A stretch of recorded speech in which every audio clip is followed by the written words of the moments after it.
Hello friends, मैं जुलेखा आप सभी का स्वागत करती हूँ अपनी सीरीज़ में, जिसका नाम सीआरपीसी एंड बीएनएसएस का तुलनात्मक अध्ययन है। और इसी में को ही हम आगे बढ़ाते हुए धारा 10 पे आते हैं, क्योंकि अभी तक हमने धारा 9 तक की वीडियोस कंप्लीट कर ली है। इसकी वीडियोस आपको प्ले लिस्ट में जाके देख लीजिए, वहाँ से मिल जाएंगी। जो लोग पहली बार हमारे वीडियो देख रहे हैं, इससे पहले की सारी वीडियो भी देख लें। और हम इसको शुरू करते हैं। तो धारा 10 देखते हैं। धारा 10 की जो हेडिंग है वो है chief judicial magistrate and additional chief judicial magistrate, यानी कि मुख्य न्यायिक मजिस्ट्रेट और अपर मुख्य न्यायिक मजिस्ट्रेट आदि। उच्च न्यायालय प्रत्येक जिले में किसी प्रथम वर्ग न्यायिक मजिस्ट्रेट को मुख्य न्यायिक मजिस्ट्रेट नियुक्त करेगा। धारा 10 में टोटल क्लासेस की संख्या 4 है, जिसका पहली जो उपधारा है वो कहती है कि उच्च न्यायालय किसी प्रथम वर्ग न्यायिक मजिस्ट्रेट को मुख्य न्यायिक मजिस्ट्रेट नियुक्त करेगा। मुख्य न्यायिक मजिस्ट्रेट को शॉर्ट में सीजीएम कहा जाता है, यानी कि चीफ जुडिशियल मजिस्ट्रेट। जो लोग कोर्ट जाते हैं उनको पता होगा, आम बोलचाल की भाषा में कहा जाता है कि ये फाइल सीजीएम के यहाँ लगी है, ये फाइल एसीजीएम के यहाँ लगी है। सीजीएम यानी कि मुख्य न्यायिक मजिस्ट्रेट, एसीजीएम यानी कि एडिशनल चीफ जुडिशियल मजिस्ट्रेट, अपर मुख्य न्यायिक मजिस्ट्रेट होते हैं। इनकी नियुक्ति कौन करता है? हाई कोर्ट करता है। तो कोई प्रथम वर्ग न्यायिक मजिस्ट्रेट जो होता है उसी को ही हाई कोर्ट सीजीएम अपॉइंट करता है। सेकंड क्लास बताया गया है कि उच्च न्यायालय किसी प्रथम वर्ग न्यायिक मजिस्ट्रेट को अपर मुख्य न्यायिक मजिस्ट्रेट नियुक्त कर सकेगा, यानी कि जो प्रथम वर्ग न्यायिक मजिस्ट्रेट होगा उसे एडिशनल चीफ जुडिशियल मजिस्ट्रेट भी नियुक्त किया जा सकेगा। और ऐसे मजिस्ट्रेट को इस संहिता के अधीन या तस्में प्रदत्त किसी अन्य विधि के अधीन मुख्य न्यायिक मजिस्ट्रेट की सभी या कोई शक्तियाँ होंगी जिसका उच्च न्यायालय निर्देश दे। यानी कि जो एडिशनल चीफ जुडिशियल मजिस्ट्रेट को अपॉइंट किया जा रहा है उनकी जो शक्तियाँ होंगी वो वही होंगी जो सीजीएम की होती हैं। दोनों में शक्तियाँ सेम हो गई। पहले क्लास में हमने सीजीएम का पॉइंट देख लिया, कौन करता है? हाई कोर्ट करता है। किसको किया जाएगा? तो प्रथम वर्ग न्यायिक मजिस्ट्रेट को किया जा रहा है। सेकंड में एडिशनल चीफ जुडिशियल मजिस्ट्रेट की बात की गई, नियुक्ति कौन कर रहा है? तो हाई कोर्ट कर रहा है। इनकी वही शक्तियाँ होंगी जो सीजीएम की होंगी। 2 क्लासेस हमारे कंप्लीट हो गई। तीसरा क्लास हम देखते हैं, इसमें बताया गया उच्च न्यायालय जैसा अवसर अपेक्षित करे किसी उपखंड में किसी प्रथम वर्ग न्यायिक मजिस्ट्रेट को उपखंड न्यायिक मजिस्ट्रेट के रूप में पदाभिहित कर सकेगा। इस धारा में विनिर्दिष्ट उत्तरदायित्व से मुक्त कर सकेगा। तो इस क्लास में बताया गया कि जो उपखंड न्यायिक मजिस्ट्रेट को जो है उनके विनिर्दिष्ट से मुक्त कर सकेगा, यानी कि जो प्रथम वर्ग न्यायिक मजिस्ट्रेट को उपखंड न्यायिक मजिस्ट्रेट के रूप में भी पदाभिहित किया जा सकेगा। क्लास 3 इतना बताता है। 4 हम देखते हैं। 4 हमारा इंपॉर्टेंट है। इसमें बताया गया है मुख्य न्यायिक मजिस्ट्रेट के साधारण नियंत्रण के अधीन रहते हुए प्रत्येक उपखंड न्यायिक मजिस्ट्रेट के उपखंड में न्यायिक मजिस्ट्रेटों के अपर मुख्य न्यायिक मजिस्ट्रेट से भिन्न के काम पर पर्यवेक्षण और नियंत्रण की ऐसी शक्तियां भी होंगी और उनका प्रयोग करेगा जो उच्च न्यायालय साधारण या विशेष आदेश द्वारा निमित्त विनिर्दिष्ट करे। यानी कि यहाँ पे उनके कार्यों का पर्यवेक्षण के बारे में था कि प्रत्येक उपखंड न्यायिक मजिस्ट्रेट सीजीएम के साधारण नियंत्रण में सीजीएम से भिन्न न्यायिक मजिस्ट्रेट के काम पर पर्यवेक्षण और निरीक्षण की शक्ति होगी। ये क्लास इतना बताता है। तो हम आपको बता दें क्या क्या इंपॉर्टेंट है। पहला क्लास आपको बहुत इंपॉर्टेंट, पहले तो हेडिंग याद कीजिए। धारा 10 में सीजीएम एसीजीएम के बारे में बताया गया है। क्लास 1 में सीजीएम के अपॉइंट कौन कर रहा है? हाई कोर्ट कर रहा है। कौन किसी करेंगे? तो प्रथम वर्ग न्यायिक मजिस्ट्रेट को किया जाएगा। सेकंड में अपर मुख्य न्यायिक मजिस्ट्रेट के बारे में बताया गया, हाई कोर्ट नियुक्त करता है। तीसरे में बताया गया है कि प्रथम वर्ग न्यायिक मजिस्ट्रेट को उपखंड न्यायिक मजिस्ट्रेट के रूप में भी पदाभिहित किया जा सकता है और इनके पर्यवेक्षण और निरीक्षण की बात कहा गई तो क्लास 4 में की गई है कि ये सीजीएम के साधारण नियंत्रण के अधीन रहेंगे। ये इस तरह से हमारे धारा जो है 10 कंप्लीट हो गई। यही सारी चीज़ें इधर सीआरपीसी में भी चीज़ें सेम बताई गई हैं कि क्लास 1 में बताया गया है उच्च न्यायालय किसी प्रथम वर्ग न्यायिक मजिस्ट्रेट को मुख्य न्यायिक मजिस्ट्रेट नियुक्त करेगा। सेकंड में अपर मुख्य न्यायिक मजिस्ट्रेट की नियुक्ति उच्च न्यायालय कर रहा है। थर्ड में भी बताया गया कि उपखंड में किसी प्रथम वर्ग न्यायिक मजिस्ट्रेट को उपखंड न्यायिक मजिस्ट्रेट के रूप में पदाभिहित कर सकेगा। 4 में इनके साधारण मुख्य न्यायिक मजिस्ट्रेट के साधारण नियंत्रण के अधीन रहते हुए रहेंगे। ये सारी चीज़ें बताएंगे। तो दोनों में हमने आपको तुलनात्मक रूप से बता दिया। 4 क्लास को अच्छे से बता दिया। अब अगली धारा पे चलते हैं। धारा 11 पे आते हैं, विशेष न्यायिक मजिस्ट्रेट। इधर भी यहाँ पे धारा 11 और इधर सीआरपीसी में धारा 13, दोनों में सिर्फ 2 धाराओं का अंतर चल रहा है अभी तक। ठीक है, इसमें धारा 11 में एक ही क्लास है, 2 क्लास हैं, इसको हम देख लेते हैं। इसमें बताया गया है कि केंद्रीय या राज्य सरकार द्वारा उच्च न्यायालय से ऐसा करने के लिए अनुरोध किया जाता है। तो वह किसी व्यक्ति को जो राज्य सरकार के या कोई के अधीन कोई पद धारण करता है या जिसने कोई पद धारण किया है, किसी स्थानीय क्षेत्र में विशिष्ट मामलों या विशिष्ट वर्ग के मामलों के संबंध में प्रथम वर्ग या द्वितीय वर्ग न्यायिक मजिस्ट्रेट को इस संहिता द्वारा या इसके अधीन प्रदत्त की गई या प्रदत्त की जा सकने वाली सभी या कोई शक्तियां प्रदान कर सकेगा। परंतु ऐसी कोई शक्ति ऐसे किसी व्यक्ति को प्रदान नहीं की जाएगी जब तक उसके पास विधिक मामलों के संबंध में ऐसी अर्हता या अनुभव नहीं है जो उच्च न्यायालय नियमों द्वारा फिर निर्दिष्ट करे। तो यहाँ पे सबसे पहले बताया गया है कि जो विशेष न्यायिक मजिस्ट्रेट होते हैं यानी कि स्पेशल जुडिशियल मजिस्ट्रेट होते हैं, उनकी नियुक्ति कौन करेगा? तो बताया गया हाई कोर्ट की अनुरोध पर केंद्रीय सरकार या राज्य सरकार द्वारा की जाएगी। ये इतना हो गया। उसके अलावा बताया गया है कि ये कौन से वर्ग के मामले देखेंगे। तो बताया गया कि जो स्पेशल जुडिशियल मजिस्ट्रेट होंगे इनको प्रथम वर्ग या द्वितीय न्यायिक मजिस्ट्रेटों के जो शक्तियाँ होंगी वो उनकी सेम शक्तियाँ दी जाएंगी और ये वही व्यक्ति होंगे जिन्हें विधिक मामलों के बारे में अर्हता या अनुभव प्राप्त होगा। सेकंड क्लास बताता है कि ऐसे मजिस्ट्रेट विशेष न्यायिक मजिस्ट्रेट कहलाएंगे और एक समय में 1 वर्ष से अधिक कितनी अवधि के लिए नियुक्त किए जाएंगे जो उच्च न्यायालय साधारण या विशेष आदेश द्वारा निर्देश दे। क्लास बहुत इंपॉर्टेंट है। धारा 11 का सेकंड क्लास में बताया गया है कि जो स्पेशल जुडिशियल मजिस्ट्रेट होंगे इनकी नियुक्ति कितने समय के लिए होगी? तो 1 वर्ष के लिए होगी। ये आपको यहाँ पे क्या क्या चीज़ें याद करनी है? आप सबसे पहले धारा याद कर लीजिए, धारा नंबर याद कर लीजिए, विशेष न्यायिक मजिस्ट्रेट कहाँ बताया गया है, 11 में बताया गया, इनकी नियुक्ति कौन करता है?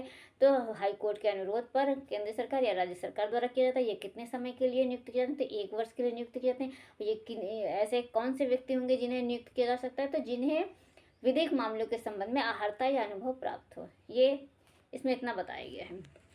सीआरपीसी में अगर हम देखें तो सीआरपीसी में भी सेम चीज़ें बताई गई हैं, बस इसमें एक क्लास 3 था जिसे अब हटा दिया गया है क्योंकि यहाँ पे जो है बताया गया था कि उच्च न्यायालय किसी विशेष न्यायिक मजिस्ट्रेट को अपनी स्थानीय अधिकारिता के बाद किसी महानगर क्षेत्र के बारे में प्रावधान था, इसलिए अब इसे बीएनएसएस में जगह नहीं दी गई, इसे हटा दिया गया है। तो अब इसको देख लीजिएगा। अब हम आगे बढ़ते हैं। तो अब धारा 12 पे आते हैं। 12 हमारा बताता है न्यायिक मजिस्ट्रेटों की स्थानीय अधिकारिता, जुरिडिक्शन की बात कर रहा है। 12 जो है सेक्शन 12 है, सीआरपीसी का सेक्शन 14 है। ये बताता है local jurisdiction of judicial magistrate. यहाँ पे लोकल जुरिडिक्शन की बात की गई है। धारा 12 में टोटल क्लास की संख्या अगर हम देखें तो टोटल क्लास की संख्या 12 में 3 है। पहला क्लास कहता है कि उच्च न्यायालय के नियंत्रण के अधीन रहते हुए मुख्य न्यायिक मजिस्ट्रेट समय समय पर उन क्षेत्रों की स्थानीय सीमाएं पर निश्चित कर सकेगा जिनके भीतर धारा 9 या धारा 11 के अधीन नियुक्त मजिस्ट्रेट उन सभी शक्तियों का या उनमें से किन्हीं का प्रयोग कर सकेंगे जो इस संहिता के अधीन क्रमशः उनमें विनिहित किए जाए। धारा 9 में जुडिशियल मजिस्ट्रेट बताया गया था और धारा 11 में हमने अभी आपको स्पेशल जुडिशियल मजिस्ट्रेट के बारे में बताया। तो ये दोनों धाराओं में यानी कि स्पेशल जुडिशियल मजिस्ट्रेट एंड जो जुडिशियल मजिस्ट्रेट हैं इनके बारे में जो प्रावधान किया गया है धारा 9 या 11 के अधीन मजिस्ट्रेट अपनी शक्तियों का प्रयोग करते हैं। तो इस तरह से ये क्लास हमने देख लिया। आगे देखते हैं। ऐसे परिनिश्चय द्वारा जैसा उबंधित हो उसके सिवाय प्रत्येक ऐसे मजिस्ट्रेट की अधिकारिता और शक्तियों का विस्तार जिले में सर्वत्र होगा। तो पूरे जिले में इनकी अधिकारिता और शक्ति का विस्तार होगा। फिर क्लास 3 में देखते हैं। तो जहाँ धारा 9 या 11 के अधीन नियुक्त किसी मजिस्ट्रेट की स्थानीय अधिकारिता का विस्तार किसी उस जिले के जिसमें वह मामूली तौर पर न्यायालय की बैठकें करता है बाहर किसी क्षेत्र तक है, वहाँ इस संहिता में सेशन न्यायालय या मुख्य न्याय मजिस्ट्रेट के प्रति किसी निर्देश पर ऐसे मजिस्ट्रेट के संबंध में जब तक कि संदर्भ से अन्यथा अपेक्षित न हो यह अर्थ लगाया जाएगा कि वह अपनी स्थानीय अधिकारिता के भीतर संपूर्ण क्षेत्र में प्रत्येक जिले के संबंध में अधिकारिता का प्रयोग करने वाले यथास्थिति सेशन न्यायालय या मुख्य न्याय मजिस्ट्रेट के प्रति निर्देश है।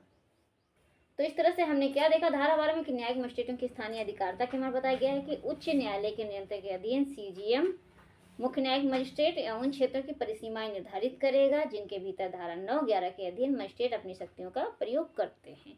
ये शॉर्ट में इतना हमने आपको बता दिया।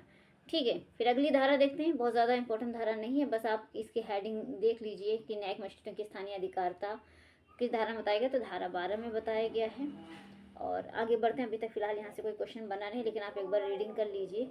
अगली धारा की तरफ हम बढ़ते हैं। तो धारा 13 आती है। तो धारा 13 कहती है न्यायिक मजिस्ट्रेटों का अधीनस्थ होना। अब ये धारा इंपॉर्टेंट है, ये आपको जानना चाहिए कि कौन किसके सबऑर्डिनेट है। ठीक है, तो ये धारा 13 देखते हैं। इधर सीआरपीसी में धारा 15 थी, कोई विशेष परिवर्तन नहीं हुआ है। धारा 13 देखते हैं, बहुत इंपॉर्टेंट धारा है। सबऑर्डिनेशन बताया गया है कि न्यायिक मजिस्ट्रेटों का अधीनस्थ होना, प्रत्येक मुख्य न्यायिक मजिस्ट्रेट का अधीनस्थ होना। प्रत्येक, क्लास 1 देखते हैं, प्रत्येक मुख्य न्यायिक मजिस्ट्रेट सेशन न्यायाधीश के अधीनस्थ होगा और प्रत्येक अन्य न्यायिक मजिस्ट्रेट सेशन न्यायाधीश के साधारण नियंत्रण के अधीन रहते हुए मुख्य न्यायिक मजिस्ट्रेट के अधीनस्थ होगा। ये क्लास 1 बताया। सेकंड क्लास कहता है मुख्य न्यायिक मजिस्ट्रेट समय समय पर अपने अधीनस्थ न्यायिक मजिस्ट्रेटों के बीच कार्य के वितरण के बारे में संहिता से संगत नियम बना सकेगा या विशेष आदेश दे सकेगा। मतलब क्या निकल के आया कि जितना भी प्रत्येक न्यायिक मजिस्ट्रेट है, ऑल जुडिशियल मजिस्ट्रेट, ये सभी किसके अधीनस्थ होंगे? तो ये होंगे सेशन न्यायाधीश के अधीनस्थ होंगे, ये सेशन न्यायाधीश के सबऑर्डिनेट होंगे। एवं प्रत्येक अन्य न्यायिक मजिस्ट्रेट, जितने भी अदर जुडिशियल मजिस्ट्रेट हैं, ये मुख्य न्याय मजिस्ट्रेट के अधीनस्थ माने जाएंगे।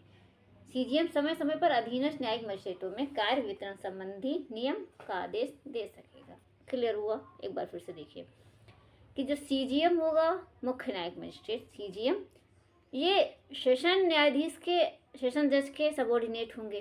क्लियर?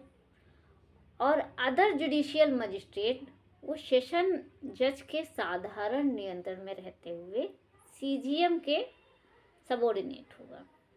और जो सीजीएम होगा वो समय समय पर जितने भी उनके सबऑर्डिनेट जुडिशियल मजिस्ट्रेट हैं उनके कार्यों के बारे में, कार्यों के वितरण के बारे में जो भी न्याय संगत होंगे वो नियम बना सकेगा या विशेष आदेश दे सकेगा। तो इस तरह से हमारी धारा 13 कंप्लीट होगी। धारा 13 इंपॉर्टेंट है, सबऑर्डिनेशन पूछा जाता है। और ये जो क्लास 1 है ये एक बार एग्ज़ाम में आया हुआ भी है, तो आप अच्छे से समझ लीजिए इसको कि जितना भी सीजीएम है वो सेशन जज के अधीनस्थ रहेंगे, अन्य जुडिशियल मजिस्ट्रेट हैं वो सेशन न्यायाधीश के अधीनस्थ रहते हुए मुख्य न्यायिक मजिस्ट्रेट के अधीनस्थ होंगे, सेशन न्यायाधीश के साधारण नियंत्रण में रहते हुए। अगली धारा पे हम चलते हैं। तो अगली धारा हमारी आती है धारा 14, कार्यपालक मजिस्ट्रेट। अब यहाँ पे धारा 14 से हमारा शुरू हो जाता है, 14 से एग्जीक्यूटिव मजिस्ट्रेट स्टार्ट हो जाता है। पहले ये एग्जीक्यूटिव मजिस्ट्रेट सेक्शन 20 सीआरपीसी में था। अब यहाँ पे क्योंकि इसके बीच में जितने भी थे वो आपके महानगर मजिस्ट्रेट उनके न्यायालय थे, उनको अब हटा दिया गया है। तब यहाँ दोनों के बीच में 6 धाराओं का अंतर आ रहा है। 14 हमारा कहता है एग्जीक्यूटिव मजिस्ट्रेट, कार्यपालक मजिस्ट्रेट। इसमें बताया गया है टोटल क्लास की संख्या अगर 14 में हम देखें तो क्लासेस टोटल 6 हैं।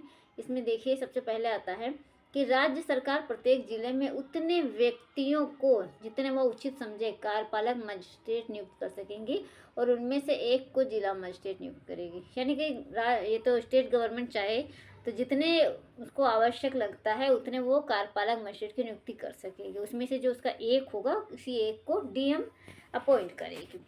ये क्लियर हो गया पहला क्लास। सेकंड में बताया गया कि राज्य सरकार किसी कार्यपालक मजिस्ट्रेट को अपर जिला मजिस्ट्रेट नियुक्त कर सके, यानी कि जो एग्जीक्यूटिव मजिस्ट्रेट होंगे उसमें से किसी को एडिशनल डिस्ट्रिक्ट जज नियुक्त कर सकेगी। और ऐसे मजिस्ट्रेट को इस संहिता के अधीन या तत्समय प्रवृत्त किसी अन्य विधि के अधीन जिला मजिस्ट्रेट की ऐसी शक्तियाँ होंगी जो राज्य सरकार निर्दिष्ट करे। पहले क्लास में हमने देख लिया कि स्टेट गवर्नमेंट क्या करे, जितना उसे ठीक लग रहा है उतने एग्जीक्यूटिव मजिस्ट्रेट की नियुक्ति कर रही है, उन्हीं में से किसी एक को डीएम अपॉइंट कर दे रही है। सेकंड क्लास में एडिशनल डिस्ट्रिक्ट जज के बारे में बताया गया है कि एडिशनल डिस्ट्रिक्ट जज की अपॉइंट की जा सकेगी। तीसरे क्लास में बताते हैं तो यहाँ पे पद रिक्ति के बारे में बताया गया कि जब कभी किसी जिला मजिस्ट्रेट की पद की रिक्ति के परिणाम स्वरूप कोई अधिकारी उस जिले के कार्यपालक प्रशासन के लिए अस्थायी रूप से उत्तरवर्ती होता है तो ऐसा अधिकारी राज्य सरकार द्वारा आदेश दिए जाने तक क्रमशः उन सभी शक्तियों का प्रयोग और उन सभी कर्तव्यों का पालन करेगा जो इस संहिता द्वारा जिला मजिस्ट्रेट को प्रदत्त अधिरोपित की जाए। तो यहाँ पे पदरिक्ति की बात की गई कि अगर पदरिक्ति है तो जो जिला मजिस्ट्रेट के प्रदत्त अधिरोपित की जाएंगी सारी शक्तियाँ वे दी जाएंगी। ये डिसाइड कौन करेगा? ये जो उनके उत्तरवर्ती होता है ऐसा अधिकारी, और राज्य सरकार द्वारा आदेश दिए जाने पर उनके कर्तव्यों का पालन करेगा। ये क्लास हमारा 3 हो गया, पदरिक्ति के बारे में बताता है। 4 हमारा क्लास बताता है कि राज्य सरकार जैसा अवसर अपेक्षित करे किसी कार्यपालक मजिस्ट्रेट को उपखंड का भार साधक बना सकेगी और उसको भार साधन से मुक्त कर सकेगी तथा इस प्रकार किसी उपखंड का भार साधन बनाया गया मजिस्ट्रेट उपखंड मजिस्ट्रेट कहलाएगा। राज्य सरकार साधारण या विशेष आदेश द्वारा तथा ऐसे नियंत्रण और निर्देशों के अधीन रहते हुए जो अधिरोपित करना ठीक समझे उपधारा 4 के अधीन अपनी शक्तियां जिला मजिस्ट्रेट को प्रत्यायोजित कर सके। तो यहाँ पे स्टेट गवर्नमेंट के बताया गया कि वो साधारण या विशेष आदेश के द्वारा अपने नियंत्रण और निर्देशों के अधीन रहते हुए अधिरोपित करना ठीक समझे क्लास 4 के अधीन जो शक्तियां हैं वो डीएम को प्रत्यायोजित कर सकेगी स्टेट गवर्नमेंट। क्लास 6 की अगर हम बात करें तो क्लास 6 में बताया गया है कि कोई बात तस्मै प्रवृत्त किसी विधि के अधीन कार्यपालक मिश्र की सभी शक्तियां या उनमें से कोई शक्ति पुलिस आयुक्त को प्रदत्त करने से राज्य सरकार को प्रभावित नहीं करे, यानी कि जो पुलिस आयुक्त होगा, कमिश्नर होगा, उनको शक्तियां दी जा सकती हैं। तो इस तरह से क्लास 14 हमने देख लिया एग्जीक्यूटिव मजिस्ट्रेट, इसमें टोटल क्लास की संख्या 6 थी। पहले क्लास में बताया गया कि स्टेट गवर्नमेंट प्रत्येक जिले में या जितना भी आवश्यक समझे कार्यपालक मजिस्ट्रेट की नियुक्ति कर सकता है, उसमें से किसी एक को डीएम अपॉइंट करेगा। सेकंड में एडिशनल की नियुक्ति स्टेट गवर्नमेंट कर रही थी। तीसरे क्लास में पद रिक्ति के परिणाम स्वरूप कोई अधिकारी नहीं है तो वहाँ पे जिनके कर्तव्यों और शक्तियों का जो प्रयोग किया जाएगा उसके बारे में बताया गया। क्लास 4 बताता है कि जो कार्यपालक मजिस्ट्रेट है उपखंड के भार साधन भी बनाया जा सकता है उन्हें। और 5 में बताया गया विशेष राज्य सरकार विशेष आदेश द्वारा, साधारण आदेश द्वारा जैसा उसे लगे तो मजिस्ट्रेट जिला मजिस्ट्रेट को ऐसी शक्तियां प्रत्यायोजित कर सकता है जो उसे ठीक समझे स्टेट गवर्नमेंट को। 6 में बताया गया कि पुलिस कमिश्नर को भी शक्तियां राज्य सरकार अधिरोपित कर सकता है, रोका नहीं जाएगा, परिवारित करने वाली नहीं समझी जाएगी। तो इस तरह से क्लास हमारा सेक्शन 14 कंप्लीट हो गया। अब हम सेक्शन 15 पे आते हैं। विशेष कार्यपालक मजिस्ट्रेट स्पेशल एग्जीक्यूटिव मजिस्ट्रेट की बात की गई है। तो इसमें हम देखते हैं भी हमने जुडिशियल मजिस्ट्रेट की बात की थी। स्पेशल कौन सा था सेक्शन बताइए, सेक्शन कौन सा था? सेक्शन 11 था, एग्जीक्यूटिव में 15। तो ये 11 और 15 स्पेशल की बात करता है। 11 न्यायिक विशेष न्यायिक मजिस्ट्रेट है और 15 विशेष कार्यपालक मजिस्ट्रेट। अब हम इसकी बात करें तो देखते हैं 15 देखते हैं क्या कहता है विशेष कार्यपालक मजिस्ट्रेट। तो विशेष कार्यपालक मजिस्ट्रेट राज्य सरकार विशिष्ट क्षेत्रों के लिए या विशिष्ट कृत्यों का पालन करने के लिए कार्यपालक मजिस्ट्रेट या ऐसे किसी पुलिस अधिकारी को जो पुलिस अधीक्षक की पंक्ति से नीचे का ना हो या समतुल्य को जो विशेष कार्यपालक मजिस्ट्रेट के रूप में ज्ञात होंगे इतनी अवधि के लिए जितनी वह उचित समझे नियुक्त कर सकेगा। और इस संहिता के अधीन कार्यपालक मजिस्ट्रेटों को प्रदत्त की जा सकने वाली शक्तियों में ऐसी शक्तियां जिन्हें वह उचित समझे इन विशेष कार्यपालक मजिस्ट्रेट को प्रदत्त कर सकेंगे। अब यहाँ पे ध्यान दीजिए, विशेष कार्यपालक मजिस्ट्रेट की नियुक्ति कौन करता है? तो राज्य सरकार करता है। किस लिए करेगा? तो बताया गया किसी क्षेत्र के लिए या विशिष्ट कृत्यों को करने के लिए, या ऐसे किसी पुलिस अधिकारी को जो पुलिस अधीक्षक की पंक्ति के नीचे का ना हो, उसके बराबर समतुल्य हो, वहाँ पे विशेष कार्यपालक मजिस्ट्रेट के रूप में उसे नियुक्त किया जा सकता है। और यहाँ पे टाइम ध्यान दीजिएगा, अगर हम जब पढ़ रहे थे सेक्शन 11 पढ़ रहे थे तो वहाँ पे जो judicial magistrate special judicial magistrate थी तो उसे 1 वर्ष के लिए नियुक्त किया गया था, जबकि 15 में टाइम पीरियड नहीं बताया गया है। इसमें बताया गया है कि जितने समय के लिए आवश्यक समझे उतने समय के लिए विशेष कार्यपालक मजिस्ट्रेट की नियुक्ति की जा सकेगी।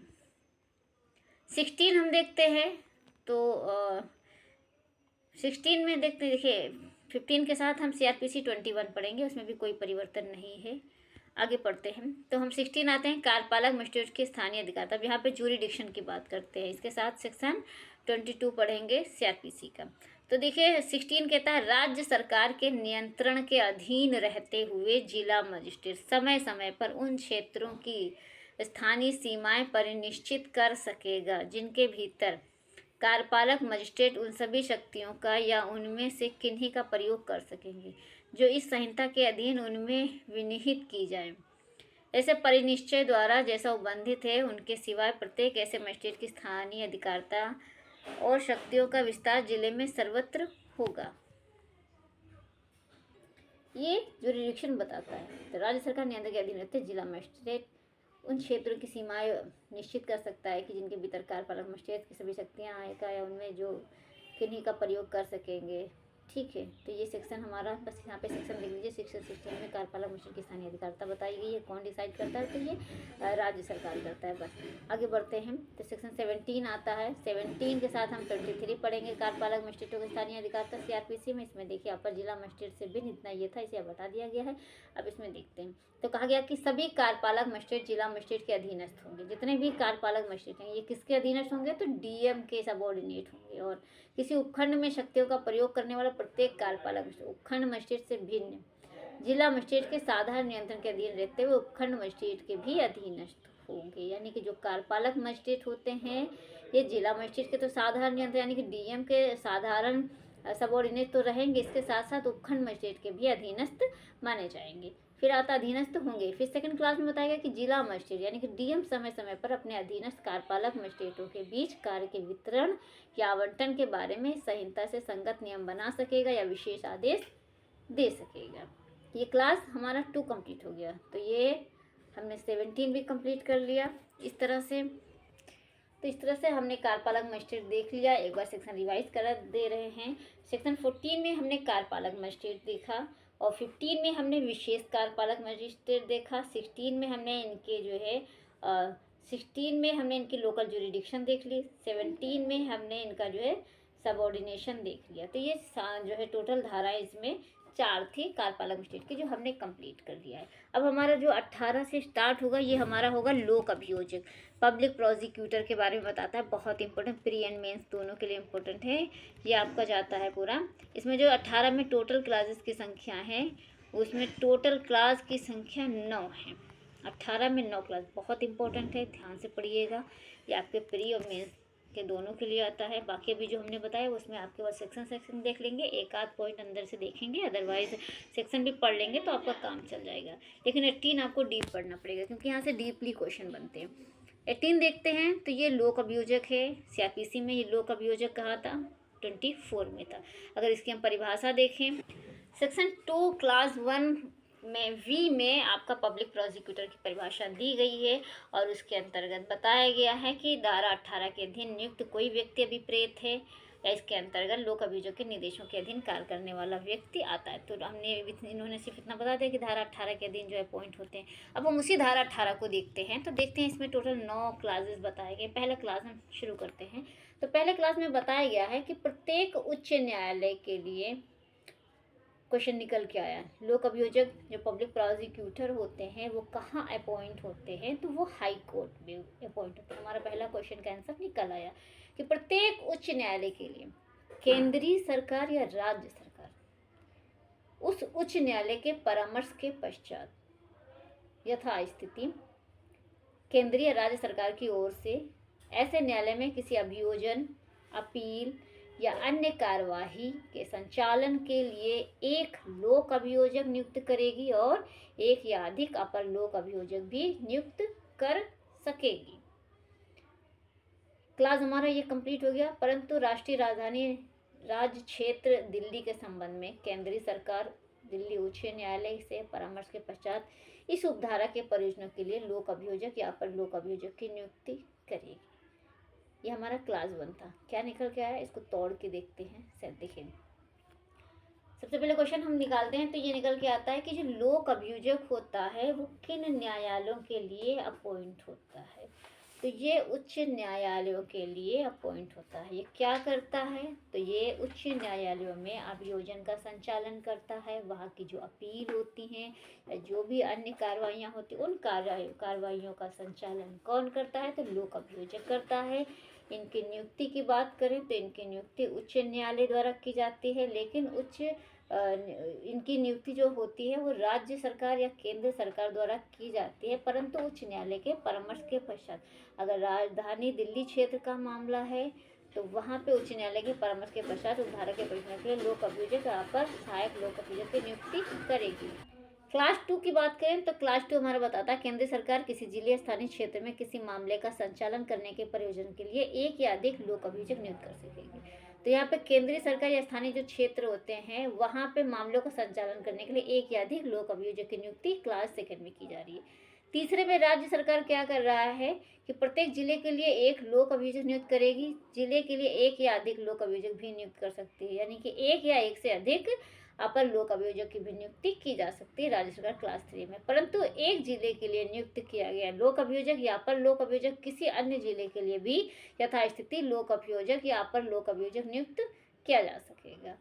अगला 4 देखते हैं तो जिला मजिस्ट्रेट सेशन न्यायाधीश के परामर्श से ऐसे व्यक्तियों के नामों का एक पैनल तैयार करेगा जो उसकी राय में उस जिले के लिए लोक अभियोजक या अपर लोक अभियोजक नियुक्त किए जाने के योग्य हैं। कोई व्यक्ति राज्य सरकार द्वारा जिले के लिए लोक अभियोजक या अपर लोक अभियोजक तब तक नियुक्त नहीं किया जाएगा जब तक कि उसका नाम उपधारा 4 के दिन जिला मजिस्ट्रेट द्वारा तैयार किए गए नामों के पैनल में ना हो। तो ये क्या कह रहा है कि राज्य सरकार तभी किसी व्यक्ति को लोक अभियोजक नियुक्त करेगी जबकि उसका एक पैनल के अंतर्गत नाम हो। पैनल कहाँ गठित हो रहा है? क्लास 4 में। कौन कर रहा है?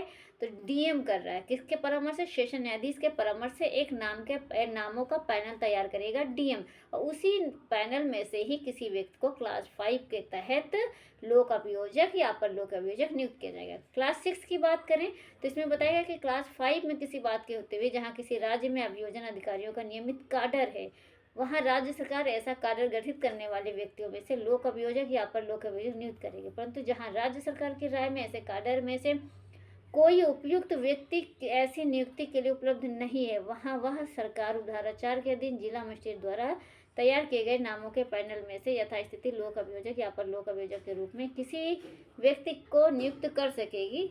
स्पष्टीकरण: इस उपधारा के प्रयोजन के लिए अभियोजन नियमित काडर से अभियोजन अधिकारी का यह काडर अभिप्रेत है जिसमें लोक अभियोजक का पद सम्मिलित है, चाहे वह किसी भी नाम से ज्ञात हो, जिसमें सहायक लोक अभियोजक का उस पद पर प्रोन्नति के लिए उपबंध करता है, चाहे वह किसी भी नाम से ज्ञात हो। खा में बताया गया अभियोजन अधिकारी कौन होता है। तो इस संहिता के अधीन लोक अभियोजक, विशेष लोक अभियोजक, अपर लोक अभियोजक, सहायक लोक अभियोजक के कृत्यों का पालन करने के लिए नियुक्त किया गया व्यक्ति अभिप्रेत है, चाहे वह किसी भी नाम से ज्ञात हो। क्लास 7 में बताया गया है कि कोई व्यक्ति धारा 1, 2, 3 या 6 के अधीन लोक अभियोजक अपर लोक अभियोजक नियुक्त किए जाने का पात्र तभी होगा जब उसने कम से कम 7 वर्ष तक अधिवक्ता के रूप में विधि व्यवसाय। बहुत इंपॉर्टेंट क्लास है, ये अंडरलाइन कर लीजिए। ये पूछा जाता है कि लोक अभियोजक, सहायक लोक अभियोजक नियुक्त होने के लिए पात्रता क्या है, तो उसे कम से कम 7 साल तक, यानी कि उसने अधिवक्ता के रूप में काम 7 साल तक उसकी प्रैक्टिस होनी चाहिए। ये क्लास इंपॉर्टेंट है। क्लास 7 में 7 साल है, ये चीज़ याद भी हो जाएगा। क्लास 7 में 7 साल। फिर आते हैं 8 में है, तो केंद्र सरकार, राज्य सरकार किसी मामले, किसी वर्ग के मामले के प्रयोजन के लिए किसी व्यक्ति को जो अधिवक्ता के रूप में कम से कम 10 वर्ष तक विधि व्यवसाय करता रहा, विशेष लोक अभियोजक नियुक्त। ये भी क्लास मोस्ट इंपॉर्टेंट है, अंडरलाइन कर लीजिए। क्लास पूछा गया विशेष लोक अभियोजक नियुक्त होने कितनी प्रैक्टिस होनी चाहिए, तो 10 साल होनी चाहिए। किस क्लास में? क्लास 8 में है। और कितनी प्रैक्टिस होनी चाहिए, तो 10 साल तक है। बहुत इंपॉर्टेंट है, अंडरलाइन कर लीजिए। परंतु इस उपधारा के अधीन पीड़ित का अभियोजन की सहायता करने के लिए अपनी पसंद का अधिवक्ता रखने के लिए अनुज्ञात कर सकेगा। लेकिन अगर ऐसी सिचुएशन है तो वहाँ पे पीड़ित चाहे तो अपना प्राइवेट वकील भी नियुक्त कर सकते हैं, ये परंतु ये बताता है। फिर लास्ट आता है इसका, तो खंड 9 में बताया गया है उपधारा 7, 8 के प्रयोजन के लिए अवधि जिसके दौरान किसी व्यक्ति ने अधिवक्ता के रूप में विधि व्यवसाय किया है, लोक अभियोजक या अपर लोक अभियोजक, सहायक लोक अभियोजक या अभियोजन अधिकारी के रूप में, चाहे वह किसी भी नाम से किया, तो सेवा किया है, तो वे समझा जाएगा कि ऐसी अवधि इसके दौरान व्यक्ति ने अधिवक्ता के रूप में विधि व्यवसाय किया। अब ये क्या करें, मान कीजिए कोई एपीओ बन गया या कोई सहायक लोक अभियोजक हो गया, तो इनकी भी मानी जाएगी कि इन्होंने ये प्रैक्टिस की गई है, तो यहाँ पे उसे काउंट किया जा सकता है। अब सेक्शन आता है हमारा 19 आता है, 19 आता है सहायक लोक अभियोजक में बताया गया राज्य सरकार प्रत्येक जिले में मजिस्ट्रेटों के न्यायालयों के लिए अभियोजन का संचालन करने के लिए एक या अधिक सहायक लोक अभियोजक नियुक्त करेगी। हाईकोर्ट के लिए कौन नियुक्त हो रहा था? लोक अभियोजक। और जिला मजिस्ट्रेटों के न्यायालयों के लिए सहायक लोक अभियोजक। किस कौन नियुक्त कर रहा है कि? तो राज्य सरकार कर रहा है। सेकंड क्लास में देखते हैं, तो केंद्र सरकार मजिस्ट्रेटों के न्यायालयों में किसी मामले या मामलों के वर्ग के संचालन के प्रयोजनों के लिए एक या अधिक सहायक लोक अभियोजक भी नियुक्त कर सकेगी। ठीक है, केंद्र सरकार भी नियुक्त कर दे रही है एक या अधिक सहायक लोक अभियोजक को। क्लास 3 में बताया गया धारा 1, 2 में अंतर्विष्ट अनुबंधों के प्रतिकूल प्रभाव डाले बिना जहाँ कोई सहायक लोक अभियोजक किसी विशिष्ट मामले के प्रयोजन के उपलब्ध नहीं है, वहाँ डीएम राज्य सरकार को 14 दिन की सूचना देने के पश्चात किसी अन्य व्यक्ति को भी भार साधक सहायक लोक अभियोजक नियुक्त कर सकेगी। परंतु कोई पुलिस अधिकारी नहीं नियुक्त किया जाएगा। क्या क्या शर्तें हैं कि सहायक लोक अभियोजक के रूप में नियुक्त किए जाने का पात्र पुलिस अधिकारी नहीं होगा अगर उसने उसी मामले में अन्वेषण में भाग लिया जिसके संबंध में उसे अभियोजित किया जा रहा है या उसे सहायक लोक अभियोजक के लिए चुना जा रहा है, अगर उसमें उसने जो है अन्वेषण में भाग लिया है तो वो नहीं नियुक्त होगा। और दूसरी चीज़ क्या है कि वो ऐसा पुलिस अधिकारी निरीक्षक पंक्ति के नीचे का हो, यानी कि निरीक्षक पंक्ति के ऊपर का होना चाहिए और उसी मामले में उसने अन्वेषण ना किया हो, तो ऐसी दशा में पुलिस अधिकारी को भी सहायक लोक अभियोजक नियुक्त किया जा सकता है। फिर हम देखते हैं लास्ट सेक्शन देखते हैं इसका, अभियोजन निदेशालय, तो अभियोजन निदेशालय की स्थापना राज्य सरकार करता है क्लास 1 में, कि राज्य में एक अभियोजन निदेशालय स्थापित करेगी राज्य सरकार, जिसमें एक अभियोजन निदेशक होगा, उतने अन्य जो है अभियोजन उप निदेशक होंगे, जैसा वो ठीक समझे।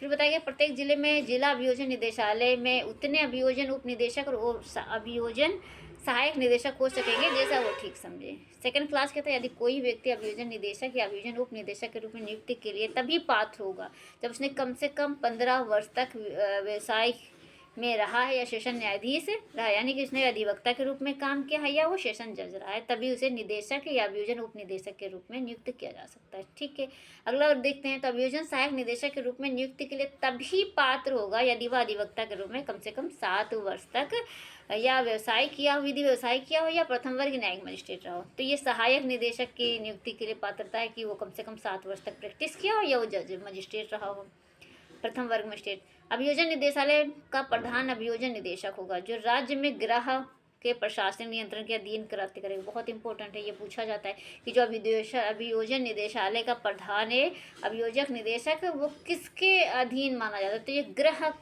गृह विभाग के प्रशासनिक नियंत्रण के अधीन रहेगा।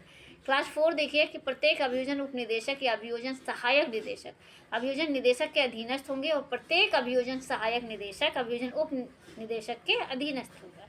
क्लास 5 देखें तो उच्च न्यायालय में मामलों का संचालन करने के लिए धारा 18 की उपधारा 1 या उपधारा 8 के अधीन राज्य सरकार द्वारा नियुक्त प्रत्येक लोक अभियोजक, अपर लोक अभियोजक और विशेष लोक अभियोजक अभियोजन निदेशक के अधीनस्थ होंगे।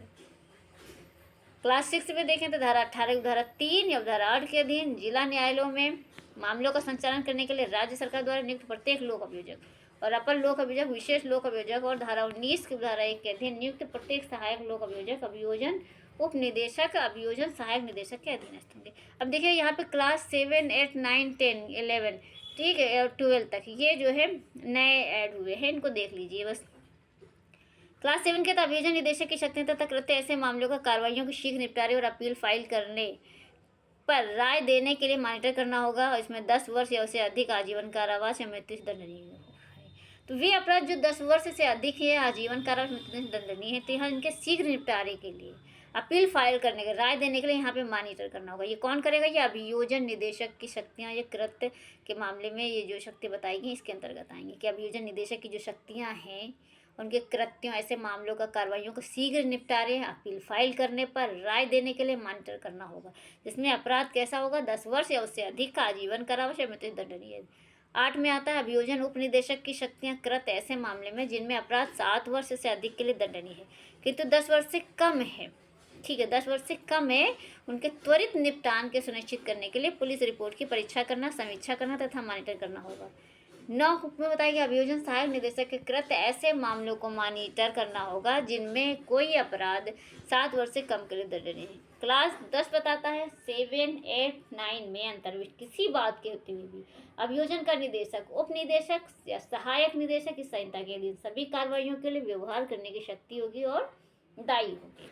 फिर बताता है जो हमारा लास्ट आता है 11 है कि अभियोजन निदेशक, अभियोजन उप निदेशक या अभियोजन सहायक निदेशक के अन्य शक्तियां और कृत्य और वह क्षेत्र जिसके लिए प्रत्येक अभियोजन उप निदेशक या अभियोजन सहायक निदेशक नियुक्त किया गया है वह होगा जिसे राज्य सरकार अधिसूचना द्वारा निर्दिष्ट करे।